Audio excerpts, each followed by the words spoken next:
Family, বিলেতে বিরাজের আরেকটি নতুন ব্লগে আপনাদের সকলকে ওয়েলকাম। লাস্ট স্যাটারডে আমরা ঘুরতে গিয়েছিলাম এখানেরই একটা ছোট্ট শহরে, নাম হেভডেন ব্রিজ। ইউকেতে ফিরে আসার পরে সামার সিজন এখানে শুরু হলেও ঠান্ডা এক ফোঁটাও কমেনি, যেন শীতকালের মতোই ঠান্ডা রয়েছে এখনো। আর সকালবেলায় রোদ ঝলমলে দিন দেখে সকালে ঘুম থেকে ওঠার পর ঠিক হলো ঘুরতে যাওয়ার। সেই মতোই আমরা নীলাদ্রিতাদের জানালাম ওরা যেতে ইন্টারেস্টেড কিনা, আর সবাই রাজি হওয়াতে আমরা হঠাৎ প্ল্যানেই চললাম হেভডেন ব্রিজ ঘুরতে। ইউকেতে যেহেতু সবসময় বৃষ্টি থাকে আর গরমকালেও যেহেতু ঠান্ডা কমেনি, তাই এরকম সুন্দর সানি ডে পাওয়াটা খুব মুশকিল। আর উইকেন্ডে যখন সানি ডে থাকে তখন আর ঘরে বসে থাকতে মন চায় না। আর এখন সূর্য ডোবে প্রায় 9:30 10টার দিকে, আর আমরা রাতে ডিনার করতে করতেই অন্ধকার হতে দেখি, যেটা বিকেলবেলায় নর্মালি দেখতে পাওয়া যায়। তাই আমরা দুপুরে লাঞ্চ করেই বেরিয়ে পড়েছিলাম ঘুরতে। আর এখন চারিদিকে এত সবুজ, এত গ্রিনারি, পুরো পরিবেশটাই অন্যরকম লাগছে। ওয়েস্ট ইয়র্কশায়ারের একটা ছোট্ট শহর হলো এই হেভডেন ব্রিজ শহরটি। আর এই শহরের মূলত আকর্ষণ ছিল এখানকার পুরনো মিল। এখানে আগে জামা কাপড় তৈরি হতো। আমাদের বাড়ির থেকে সবচেয়ে কাছের স্টেশন ভিক্টোরিয়া। সেই স্টেশন থেকে এই হেভডেন ব্রিজ যেতে এই 30-40 মিনিট মতো লাগে। কিন্তু এখন দিনটা অনেক বড়, তাই ঘুরতে যাওয়ার সময়টাও অনেকটা থাকে। সারা দিন এবং পুরো সন্ধেটাও ঘোরা যায় বাইরে। অনেকদিন পরে এত সুন্দর ওয়েদার হয়েছে বলে আজকে এখানকার সব মানুষই প্রায় বাইরেই যেন বেরিয়ে গেছে। রাস্তাঘাটে প্রচুর ভিড়, ট্রেনে প্রচুর লোকজন। তো গল্প করতে করতে আর সুন্দর শহর আশেপাশে দেখতে দেখতে আমরা পৌঁছে গেলাম হেভডেন ব্রিজে। আর আজ আমাদের সাথে যাচ্ছে অর্পিতাদি আর নীলাদ্রিদা। ওরা আমাদেরই নেইবার, আমাদের পাশের অ্যাপার্টমেন্টে ওরা থাকে। এই স্টেশনের ভিউটা দেখে আমার मैं हूं ना সিনেমার শাহরুখ খানের এন্ট্রিটার কথা মনে পড়লো। আর আজকে এত সুন্দর রোদ উঠেছে বলে চারিদিকটা অন্যরকমই সুন্দর লাগছিল। আকাশটা এত পরিষ্কার, অনেক দিন বাদে দেখলাম। স্টেশন থেকে 2-3 মিনিট হেঁটে এগিয়ে এসেই পড়লো হেভডেন ব্রিজে বয়ে যাওয়া নদী রিভার ক্যালডেল। আর এই নদীর পাশেই রয়েছে একটা ছোট্ট ক্যানাল। এই নদীর একদম পাশে, সেম ব্রিজের নিচ পাশেই রয়েছে ক্যানালটা, যার নাম রজডেল ক্যানাল। আর এই ক্যানালে বোটও চলে, তাই পরপর অনেক বোট রাখা রয়েছে। এই ভিউটাও ছিল খুবই সুন্দর। শহরটা একটা পাহাড় ঘেরা শহর, আর পাহাড়ের কোলেই ছোট ছোট করে বাড়িগুলো রয়েছে। আর এই ক্যানালের পাশে রাস্তা ধরেই আমাদের পুরো শহরটাকে ঘুরে দেখতে হবে।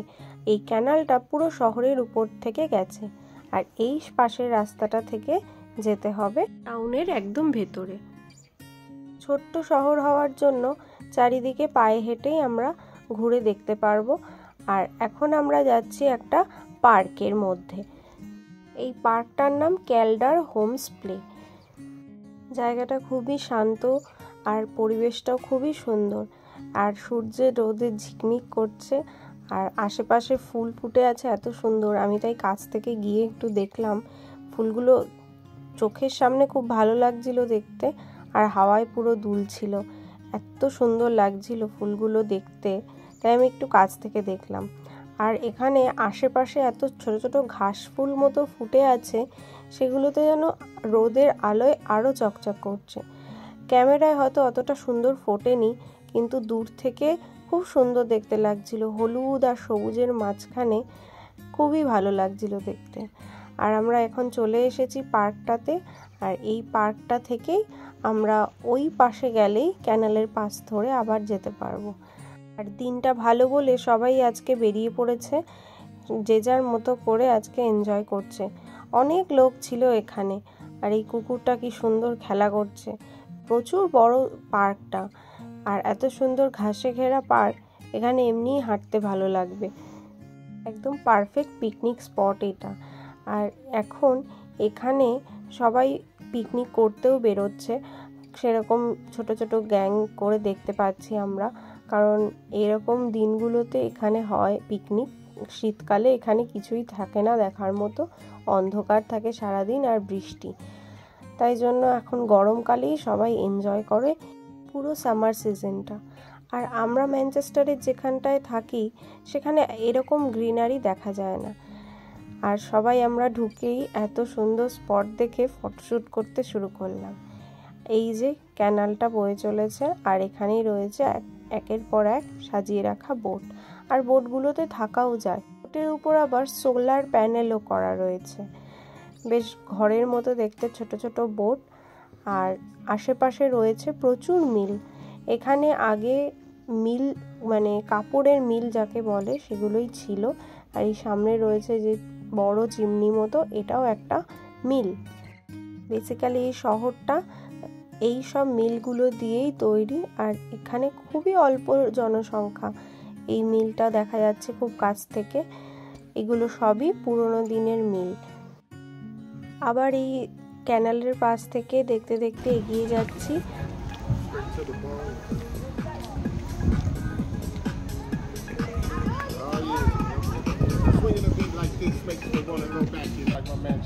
আর এই যে সুন্দর ফুল আর গাছের পাতায় আর রোদের আলোতে আরো ঝিকমিক করছে।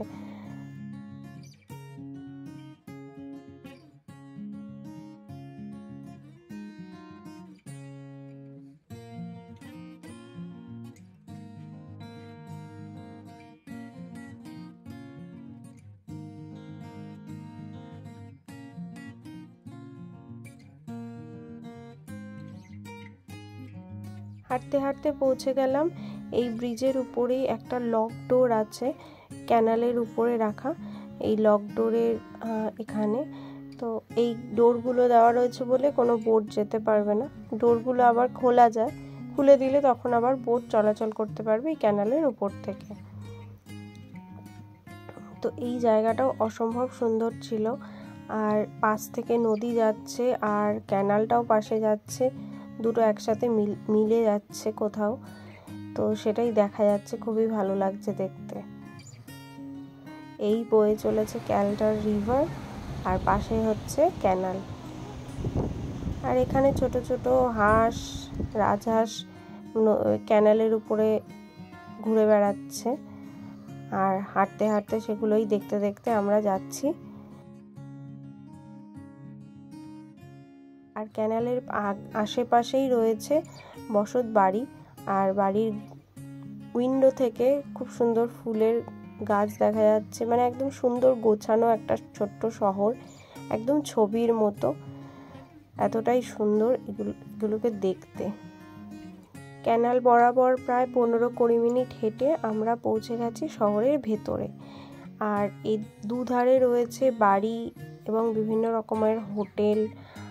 আর এত সুন্দর ওয়েদার, আর প্রচণ্ড হাওয়া দিচ্ছে। হাওয়া, ঠান্ডা, রোদ সব একসাথে মিলেমিশে একটা অদ্ভুত রকমের ওয়েদার হয়ে রয়েছে আজকে। কিন্তু ঘোরার এক্সাইটমেন্টে আমরাও হাওয়াটাকে আর কি গুরুত্ব দিচ্ছি না। ক্যানাল, নদী সব কিছু পেরিয়ে ফাইনালি পৌঁছে গেলাম হেভডেন ব্রিজ শহরের ভেতরে।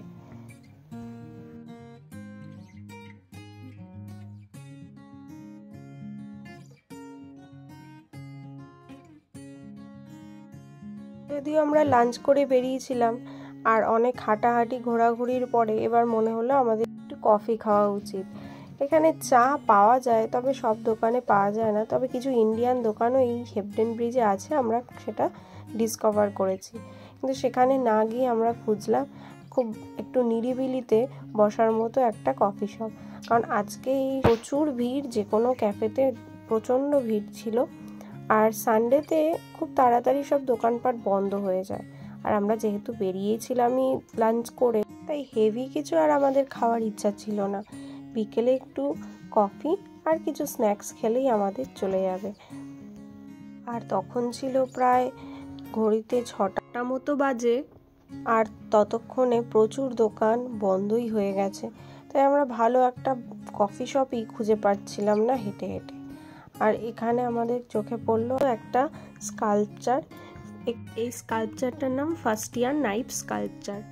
এই নাইফটা এখানে এমনভাবেই রাখা রয়েছে যেটা টুয়ার্ডস একটা মিলের দিকে।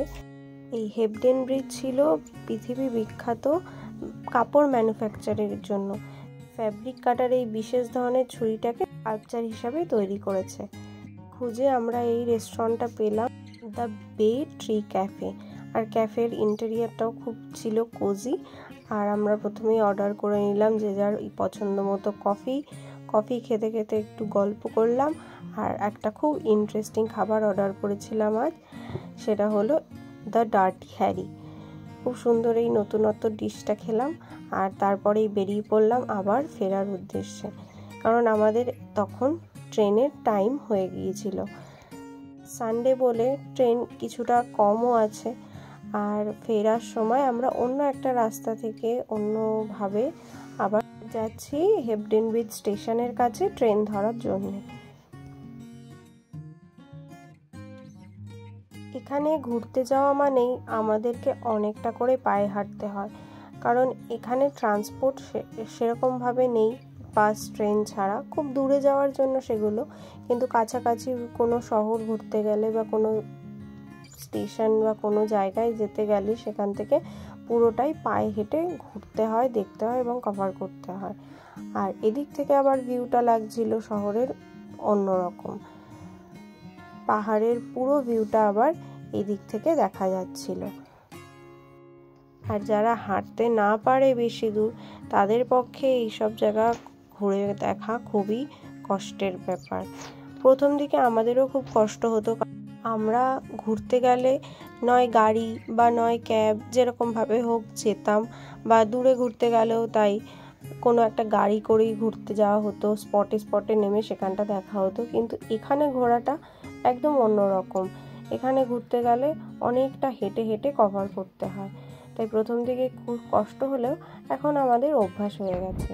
তাই এখন অনেকটা হাঁটতেও পারি আর হেঁটে ঘোরার অসুবিধা হয় না। প্রথম দিকে টোটো অটোগুলোকে খুব মিস করতাম, যখন হাঁটতে হাঁটতে খুব পা ব্যথা হয়ে যেত।